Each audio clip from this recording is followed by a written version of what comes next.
I'm going to start with saying a couple lineage prayers here, so just bear with me. Tumbo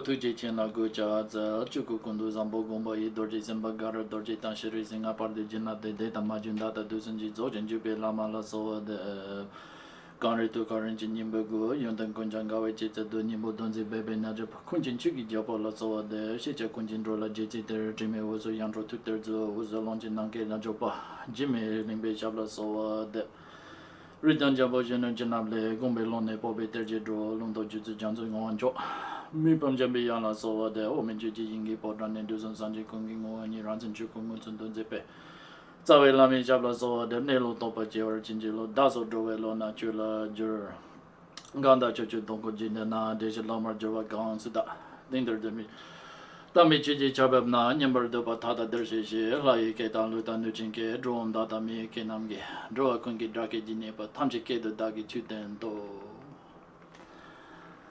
Alright, so for those of you who are new here, greetings. Everyone else, welcome back. This is a teaching, primary topic that is common across all levels of Buddhist teachings, but is particularly emphasized in the Mahayana Buddhist tradition. It's a very important thing to understand when you're reading any Buddhist text, because the text often will not... I'm going to take these glasses off because of camera glare. Sorry. No, that's silly, but I was told earlier that I'm getting a lot of glare on my glasses. So anyway, when you're reading any kind of Buddhist text, it will be speaking back and forth from different perspectives, from these perspectives of what we call the two truths. Either talking about a more relativistic or conventional version of reality, or from a perspective of the ultimate nature of reality. And the books won't necessarily specify which perspective they're speaking from, and if you don't have an understanding of that presentation of the two truths, you can become very confused about what you're reading. So, therefore, we're going to get into this over the course of 2 sessions because it's quite a complicated topic. And I'm going to speak mostly tonight about what we often call the conventional truth, or the relative truth, or now I'm going to give you a third version of what that word could be called, which is much more accurate to the actual traditional Sanskrit and Tibetan names. So, the actual words that everyone translates, and most Buddhist teachers in English use the word relative or conventional truth for, the words in Tibetan are kunzop. Kunzop means, on one level it means false, or fictitious, or deceptive, or obscuring, something like that. So what does that mean to say fictitious or obscuring truth? What does that mean? So it still says truth, right? So true for who, or from what perspective? So what conventional or relative truth means, just as a fundamental kind of definition of terms, is what is true according to the perception of someone who is deluded, someone whose perception of reality is obscured, someone who's not seeing reality as it is. To someone who is in that perspective or that state of mind, they think what they see is true, and therefore we call that relative or conventional truth. The reason I think it's really important to talk about the kind of etymology of that word and not just rely upon the idea of conventional or relative truth is I think that it becomes really easy, if you don't think about the real meaning of that word, to think that, or to overestimate the level of reality of the relative truth. So, but we can talk more about that. But basically, it's what it is pointing to is that it's not true at all. But it's only seemingly true for someone who is living in a state of delusion. So, however, until you realize the so-called ultimate truth, according to the level of conventional or relativistic or whatever kind of word you want to use, deceptive truth, there are certain things that seemingly work to help you maybe have a better perspective or make you more open to or more likely to be able to understand and embody and realize the ultimate truth, and other things that are going to be more counterproductive, even though they're still principles according to the so-called relative truth. So in that perspective, all of those things are things like the principle of cause and effect, the discussions on karma, all of these topics, even the topic of impermanence, those are all things that we would call conventional truth or relative truth, and they're not ultimate truth.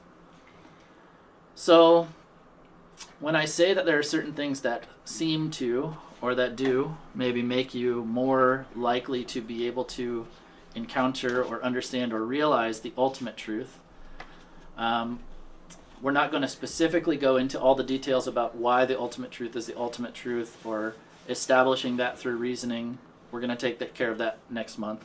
But I should talk a little bit about ultimate truth just so I can even give a basis of, okay, if this is the relativistic or obscured or deceptive truth, then what is the so-called actual or ultimate truth?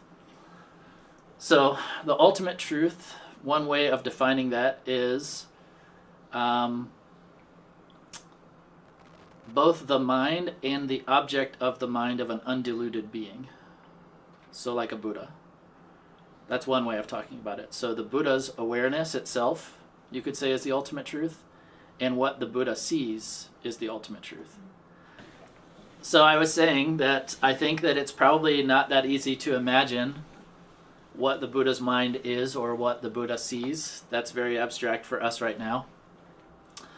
But another way of talking about what that is, or what that which is experienced by the Buddha's omniscient mind, or we don't even really use the word mind for a Buddha. I'm just speaking very on a basic level here. But essentially, if I just use a simple word, we would say that the Buddha sees emptiness. And what that word means is that everything that we see and experience doesn't actually exist in the way that we perceive it.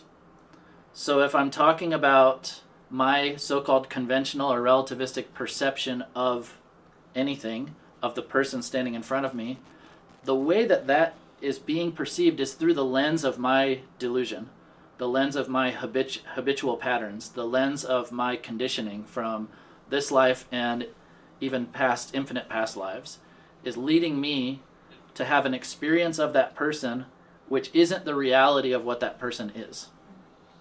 So what they really are can't appear to me, because what is appearing to me is only appearing through the lens of my obscuration, my habituation. And on a certain level, when we say obscuration, when we say habituation, those are all levels of things that are covering up the more bare, raw nature of your mind that we call the Buddha nature. So if you were to be able to remove all of the conditioning and all the habits from your mind, you would have this kind of more raw, bare experience of reality as it is. And that's what a Buddha sees. That's what a Buddha's mind is. And actually, the nature of your mind is no different than the mind of a Buddha. But because of all of this habituation, because of all this obscuration due to habituation, which is coming because of not recognizing the nature of things and not recognizing the nature of your own Buddha nature, then we have all these habits and obscurations that are leading us to experience things according to what we call this obscured truth or fictitious truth, relative truth, whatever term we're going to use there. So I think when I use all those terms, I'm probably confusing you more, and I should just stick to one, but I just want to give you all those layers of understanding. So when we say conventional truth, it's kind of like all of us are having a shared delusion to a certain extent. Like we can all agree, even if everything that I'm experiencing is due to my own kind of conditioning and habitual patterns, me and Bryce, who's in the room here with me, when we both see this computer, we both see a computer, we don't see a dog, right? So there is some kind of like shared conventional way of speaking about things and a shared experience of things. And because of that, we call that conventional truth. It is a convention, you know? And there is a word for that in Tibetan that is literally translated as conventional truth. So I'm not saying there's never a case for that translation when I was kind of explaining the other explanation of that word. But 90% of the time that the word conventional truth is used in a traditional Dharma text, it's not the word conventional, it's the word fictitious or obscured truth. So I don't know how that became a standard of translation to say conventional. I think maybe because it sounds kind of oxymoronic or something to say fictitious truth or diluted truth or obscured truth or something like that. It just sounds awkward, but it sounds just as awkward in Tibetan, you know. And I don't speak Sanskrit, but I've studied the Sanskrit term also. It probably sounds just as weird in that too. So that's no reason to go for a more, watered down, or maybe not watered down, but an alternate translation when there's such a deep and rich meaning behind calling it obscured truth. So another thing that we should talk about is there's something called so-called correct obscured truth and incorrect obscured truth. And this gets confusing, and the reason is because, for example, if I have some disease that leads me to see things that are white as yellow, then that is an incorrect conventional truth or obscured truth. And what that means is that, like, everyone else sees it as white, I see it as yellow. That's not real. Similarly, things that don't exist at all, like the horns of a rabbit or flowers growing out of the sky, something like that, those things aren't real at all. They don't exist at all for anyone. But I could, like, deludedly, like, dream to have seen them or something like that. So that's another thing that would be called incorrect conventional truth. Whereas things that function according to cause and effect, things that do actually have some kind of, at least on a relativistic level, they operate within the field of causality. They can bring about some kind of results. Those are what are called correct conventional truth. So, in terms of our conduct in Buddhism, we have to operate as if relative truth was real, to a certain extent. But when practicing and meditating, in terms of meditation on a deeper level of reality, then we're always meditating on, and like all the Vipassana teachings on the nature of mind, all of those are going into this emptiness aspect of ultimate truth. So it may seem like those are two completely different things, but that's also not the case. So let's come around to basically when we're talking about conventional or relative truth, essentially what we're talking about is things that operate within causation. Like this, if you do this, that will happen. Actions bring about results in terms of karma, also in terms of just things in the world, like a barley seed is going to grow barley, it's not going to grow corn. Like that. That is a conventional truth. And those principles, at least in the common shared delusion of all of us, they continue to operate in a way that is so consistent that it tricks us into believing that that is the extent of reality, something like that.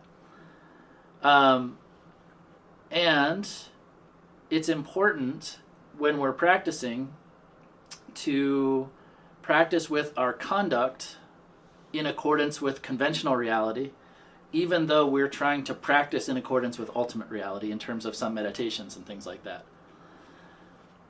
At a certain point in practice, those things become more and more unified, because the ultimate understanding of all of this is not that it's two separate things, but that the very nature of conventional things is that they are empty of some kind of true independent existence.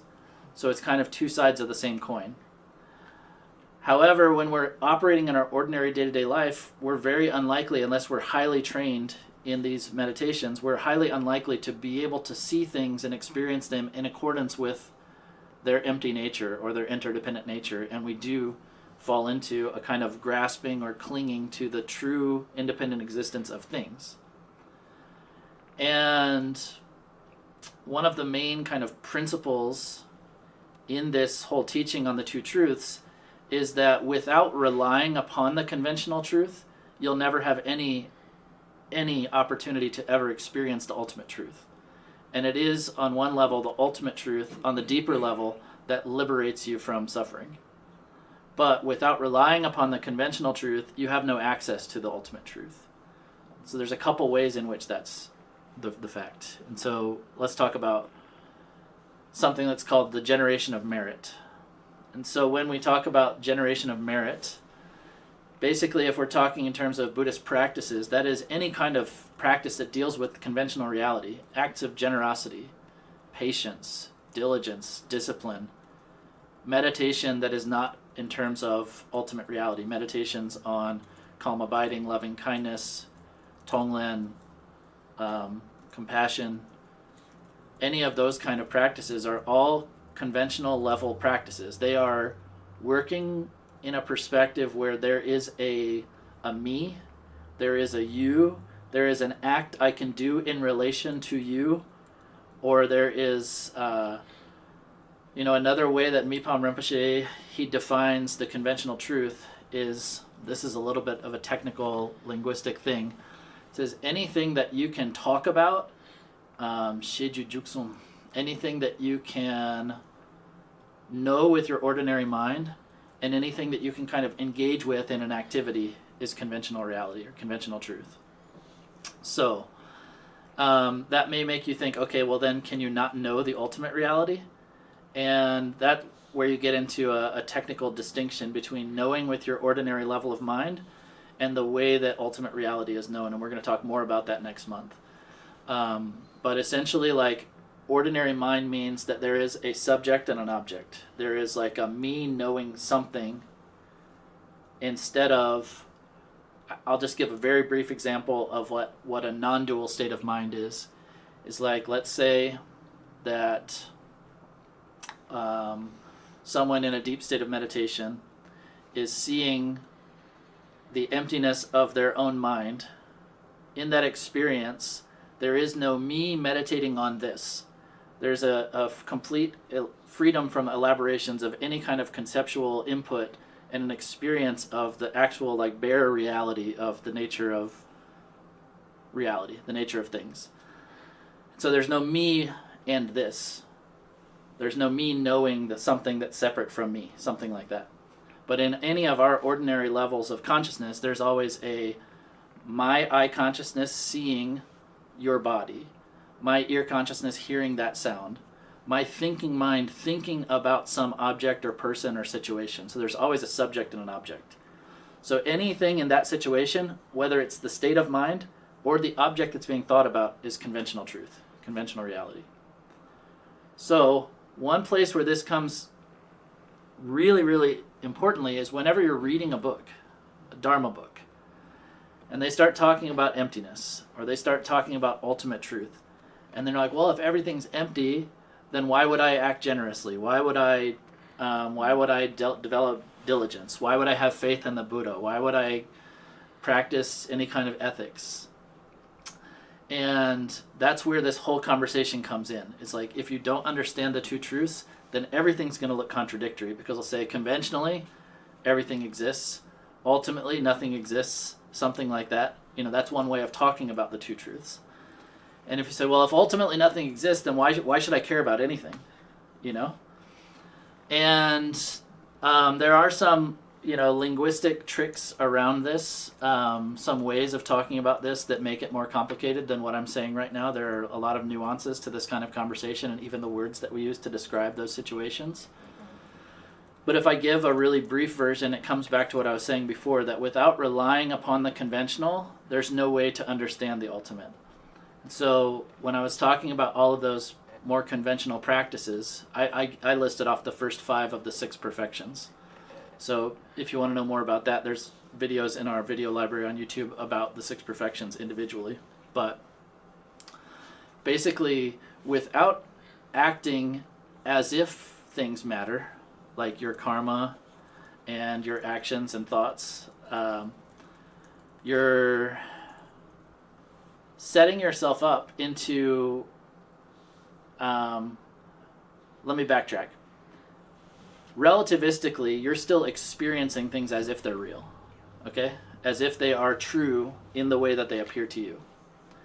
And just like pretending that they're not because you have an intellectual understanding that ultimately they're not, isn't going to actually help you to understand that they're not.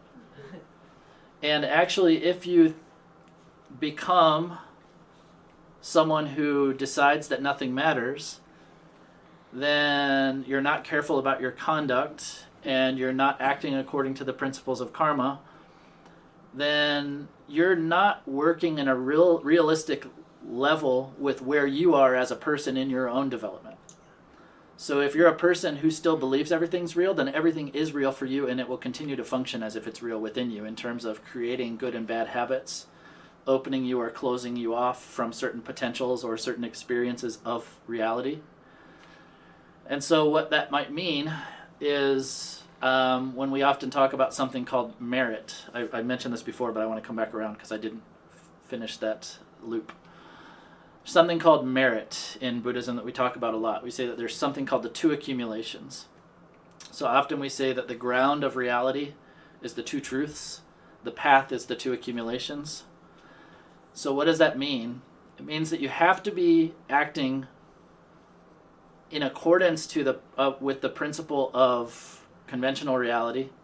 Basically what that means is considering your actions to be important and that they are going to have effects on you in order to make yourself more open to experiencing ultimate reality. And so what that would mean is, like, for example, if I am doing a lot of good things, so-called good things, and I say so-called because ultimately good and bad don't exist, but relativistically, they're still going to have an effect on you, okay?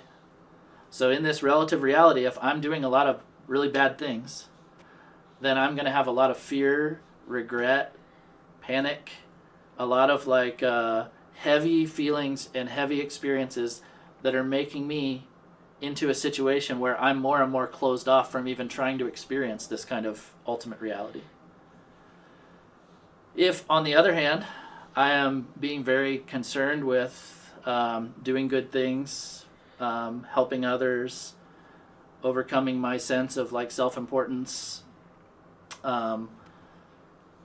acting honestly, generously, instead of stealing, I'm being generous. Instead of killing, I'm protecting life. Instead of lying, I'm speaking honestly, all these kind of things. At the end of every kind of so-called good, virtuous, positive action, I can just say from my own experience, and you can feel this for yourself, I feel light and free and easy, and there's none of that heaviness and that burden of thinking I did something wrong or I'm going to get caught or it's going to come back to me or regret or any of that. And so that's something that we call merit. You are generating merit by doing good things, by doing so-called virtuous actions. And all of those practices of the first 5 of the 6 perfections are aspects of relative truth, aspects of what we call the accumulation of merit. And often we even call the accumulation of merit the referential accumulation of merit. What that means is the same thing I was saying before when we say conventional truth. There is a me and a thing that I'm working in relation to. I am being patient with your,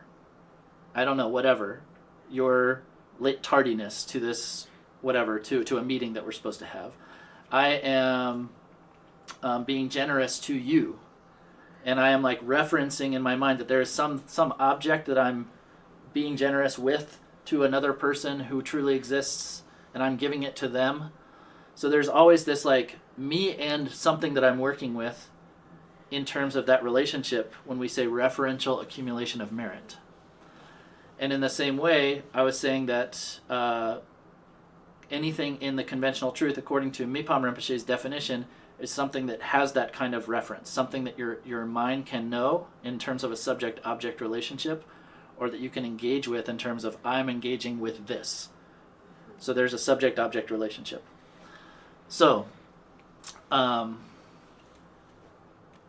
of this is to say that from one perspective, generating merit through these first 5 perfections, like giving generously, protecting your discipline in terms of trying to engage in positive, virtuous actions, avoiding negative actions, patience, discipline, meditative concentration, all of those things are going to kind of set the stage for making you feel more open, more free, more calm, and really supported in a way that when you bring in this experience or understanding of ultimate reality, not only are you going to not deny the validity of cause and effect and all of those things, because you've seen in yourself that they do still have a relativistic benefit or harm, but also that these processes, all of these other conventional aspects of the accumulation of merit are actually serving as a container, like a really healthy, nurturing container and support for the development of that wisdom. So that's one way in which there is this idea that the two truths, that the conventional, working through the conventional is one of the main ways to realize the ultimate.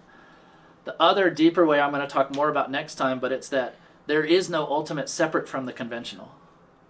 So, for example, without talking about a conventionally existing glass, I can't talk about the lack of true reality of a glass, which is the ultimate truth.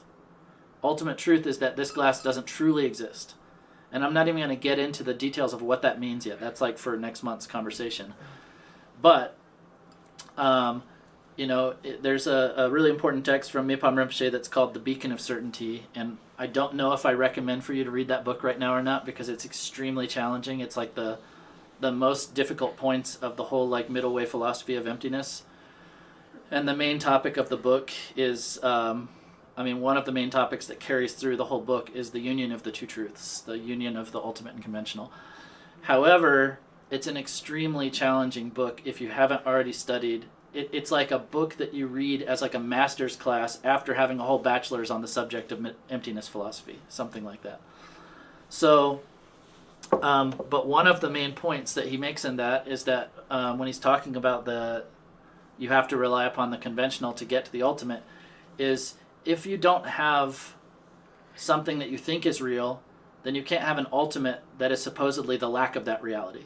Like they're interdependent things, real and not real. Without real, you can't have not real. Without not real, you can't have real. So even emptiness itself doesn't truly exist in and of itself. It's just only in relationship to something that you're thinking about. And the point in even talking about any of that, and I should talk about this a little bit for those of you who are totally new, where you're going to think this guy's just talking like a lunatic. What are you talking about, real and not real? Is that our kind of habitual way of perceiving things is as if they were truly and independently existing. So like, this might sound, let's just use the self, the I as an example. I think this might be the easiest one to approach. When I think of I, or Justin, I'm thinking of that there is some enduring sense of I, or me, that has been going on since I was born and has continued on up to now and will continue on until I die. And I don't intellectually necessarily believe this, but like my intuitive way of like interacting with that sense of self is as if it truly exists as something that's singular, something that's permanent, and something that independently exists. And when I see it in that way, then that creates a real fixation upon which I can experience all kinds of suffering. So when I think that I am what I am, then I think I can't change. And when things change that force me to experience change, I suffer because of that. When I think that I am permanent, and then I encounter a situation in my life where my health changes, my job situation changes, my identity changes, then I experience a lot of suffering because I'm confronted with a reality that is not according with my habitual pattern of seeing myself. And that's just with the self-identity.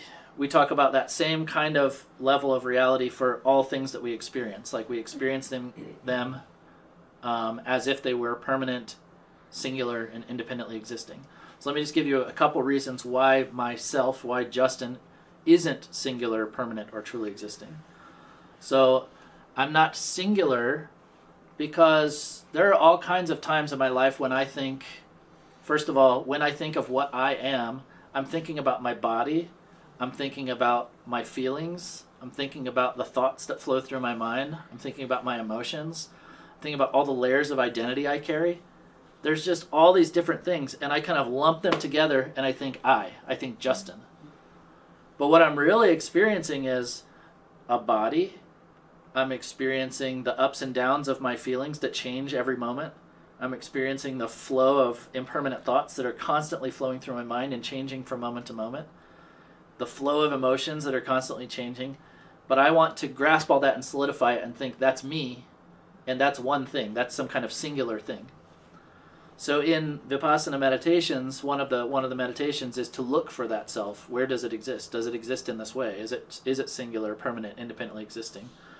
You look through all these processes and try and find that it's not. And when you meditate on that, gradually you can kind of release your grasping on a singular, permanent, truly existing self, and gradually start peeling away those layers of fixation which are causing you to suffer. So if we apply that to conventional truth or conventional reality, we can say that the mere self, which is just an idea that we have based upon our body, speech, mind, thoughts, emotions, that exists because we can talk about it. I can say, hey, Vaughn, give me a call. And I'm talking about me, Justin. I'm not talking about the table. It's functionally efficient to say me or I or Justin, right? But at the same time, if we look for some kind of truly independently existing Justin that exists in the way our fixation wants to hold on to it, we never find it. So that's the ultimate truth. So the ultimate truth is that there is no independently existing Justin. The conventional truth is that there is still an idea of Justin that's functionally efficient in the world. So we can say the same thing, and I'm just going to give, this is just a random example, but and this might seem totally silly to you, but this is just one example. I'm going to take, my computer is on top of a table right now. You guys online can't see the table, but anyway, there's a table here. And we have an idea that a table is a singular, independently existing entity, okay? And when we look for the table, what we find is the legs of a table, the top of a table, the sides of a table, some nails and screws that hold the table together. But we never find the so-called table that possesses all of these parts. So where is the actual table? I know this sounds silly. It probably seems like a silly intellectual game. But our mind thinks that there is some truly independently existing, ongoing entity called table. But it's actually just something that our mind makes up. And then we apply all kinds of layers of meaning to those kind of things that we experience in our lives. Our thoughts, our emotions, the objects and people in our lives, the things that we experience, and all of those kind of layers of identification and fixation of, seeing things as if they truly exist independently or singularly is why we suffer. So the fact that things don't exist in that way is ultimate truth. The fact that in our delusion we still see them in that way is conventional truth.